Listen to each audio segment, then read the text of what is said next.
Uh, Sister Nadia, um, this is now we're getting into the meat of this discussion, and Yeah. we'll always have the sister come forward first. So you get to do the honors of starting this thing off. What's the connection Yeah. between the presidency of Donald Trump, I prefer to call the Donald, and the right wing and ADOS, which has come into existence at the same time, 2016, as the election of Donald Trump to the presidency? Since their founding, they have launched a concentrated agenda of disinformation that is well beyond the control of these two founders who you can describe. Can you describe the key points of disinformation ADOS has launched and why you consider these points disinformation? There's a whole bunch here, but basically you're identifying ADOS and what you see in it.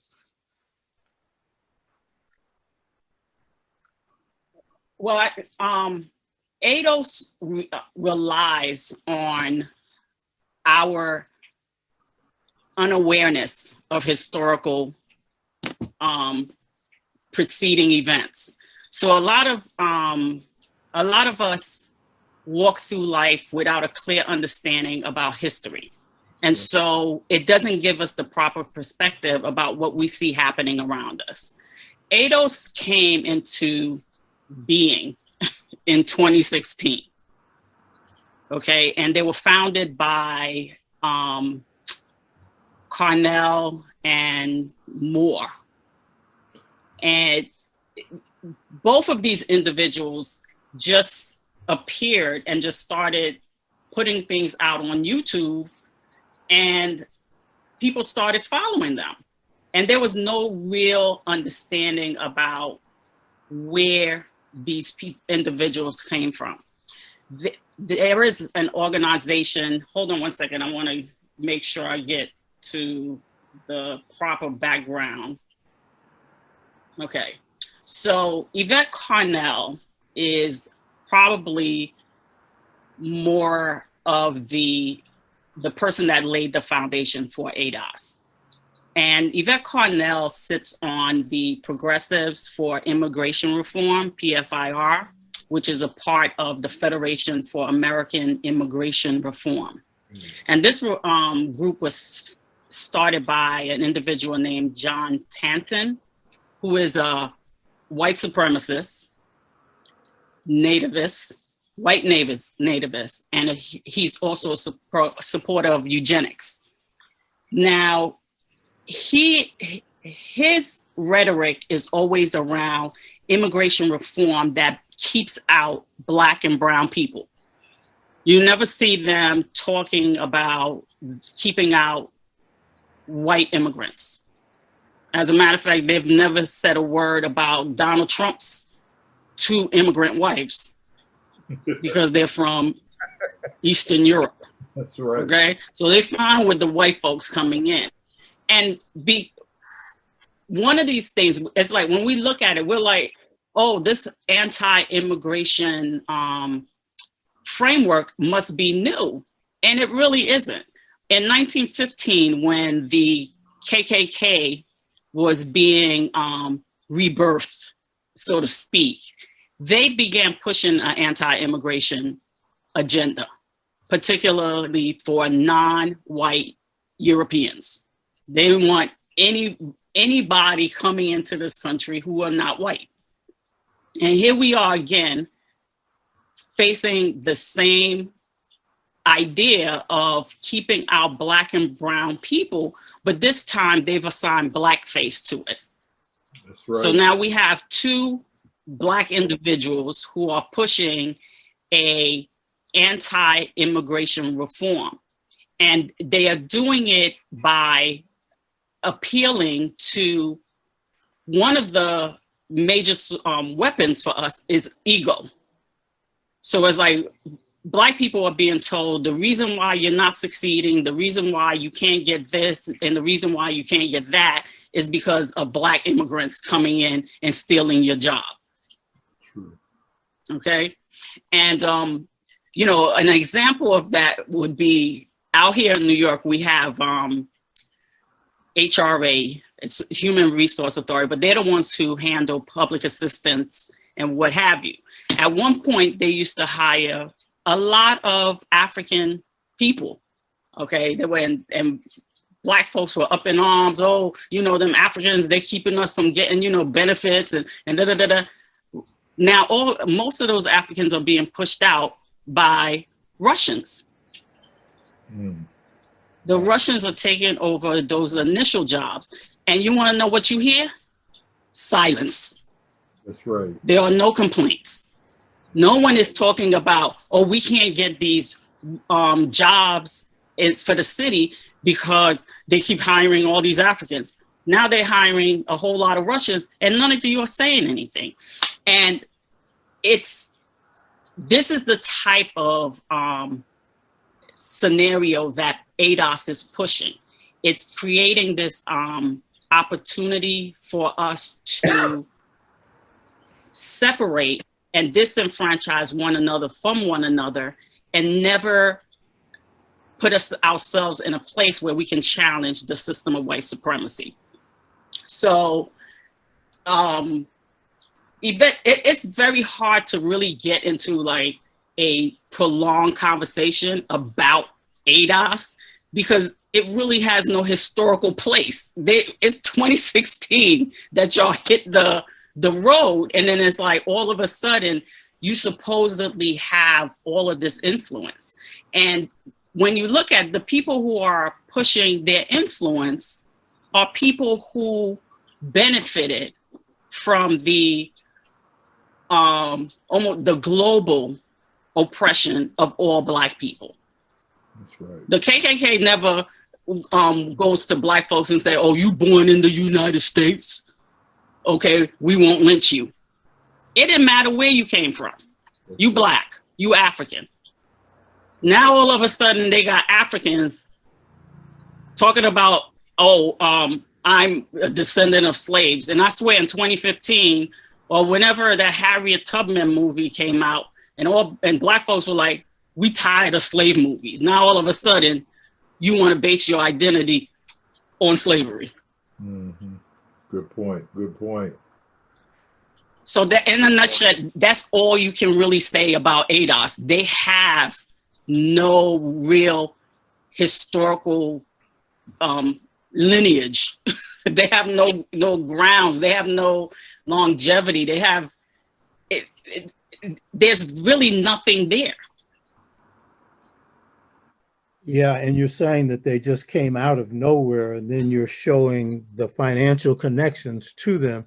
Could you just identify a little bit more some of the key points of disinformation that they push? Some of the, you know, what you would call the ADOS line, in addition to what you've already said.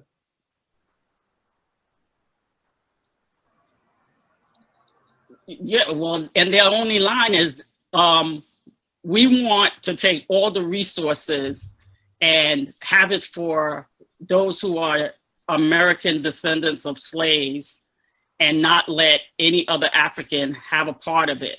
But you're not saying that about the Russians who are coming in, the Albanians who are coming in, the white immigrants that are coming in and having jobs. You're not going after their places. So it's like, if you was a true advocate against this whole immigration piece, then you would have a full agenda. Because immigration happens when you have the foreign policy of this country destroy other people's country, which forces them to migrate. So if you really want to address immigration, you need to address foreign policy, and none of them do that. And Nadia, I think another thing that's very important is that I am surprised. I've talked to several ADOS people, and they don't even know who really, they see Yvette Carnell, Antonio Brown, whatever his name is. More. I'm thinking about the football player. They see them, but they really don't know where their money is coming from. When I start telling ADOS people Did you know that Ann Coulter, you know, the little skinny white chick, you know, with the big Adam's apple, that writes all this racist stuff about black folk? When I say, well, she has praised the organization. And when you talk about, you mentioned FAIR, what does it stand for? The Federation for American Immigration Reform. Right, and they started another group, Black American Leadership Alliance, BALA, and the one also the big one, Progressives for Immigration Reform. You know, Neely Fuller says the #1 tool of white supremacy is deceit. And see, when you have a group called FAIR, and we have something called Black American Leadership Alliance, and progressives for immigration reform, it sounds like, oh wow, these people are really progressive, they're black, they're all of this stuff like, but in reality it's deceit. And so all of these organizations are funded by the extreme left, right, and as you say, founded by white supremacists. But we get, you know, bought into this because we don't know our history. We don't study issues of divisions among us and how white people have consistently tried to undermine us. When, you know, I was doing some background on the Pan-African Congress that we talked about earlier, and I was surprised, but not maybe surprised is the wrong word, but the reason why a lot of Africans didn't come to several of the early Pan-African Congresses was because the governments of those nations wouldn't give them visas, told them that it was a bunch of radicals and they didn't want, if they came, they wouldn't be able to get back into their home countries and all of this stuff like that. White people are doing the exact same thing with ADOS. They put black folk in front of it, like you said, in blackface.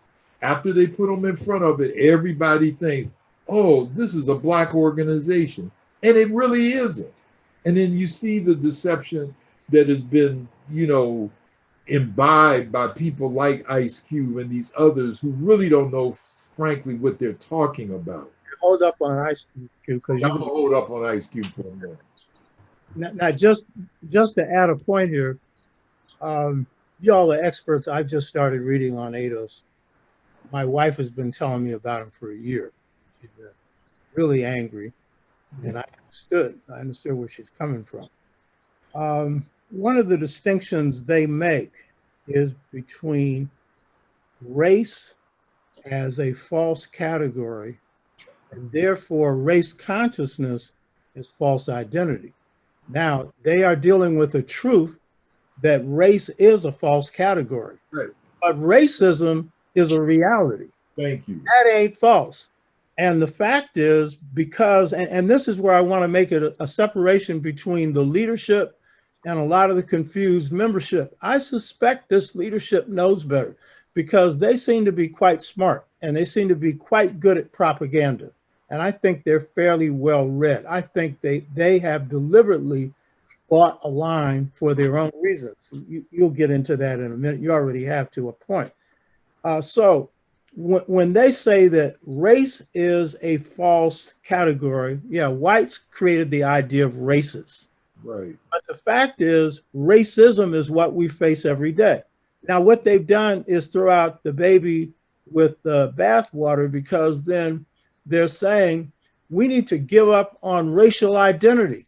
And that indicates an ignorance of our history, which I don't think the people who assert this have. I think they're deliberately playing it. But the majority of our people are being played. And here's how it's played. Anyone who studies African-American history knows this. The glue that ties it together is race consciousness. Why? Because over the years, we lost a memory of what part of Africa we came from, and we identified Blackness, Negroness, coloredness. You could put whatever term you want on it, race consciousness as the thing that binds us together. It's not the sole feature or principle of African-American culture. There are many others: spirit, family, democracy, improvisation. There's a whole bunch of other stuff in there. But the key thing is that's the glue. So if you say that glue is false, then what you're doing is stripping Black people of their essence. Why is it that most Black people are not going to listen to ADOS, race consciousness? They're smart enough to know that the people you're going to lead them to are going to lynch them. The average Black person is smart. We don't elect dumb people to office. We didn't vote for Trump. It's only a small percentage that did. So throwing out the baby with the bathwater, throwing out race consciousness, with no race consciousness, no Garvey movement.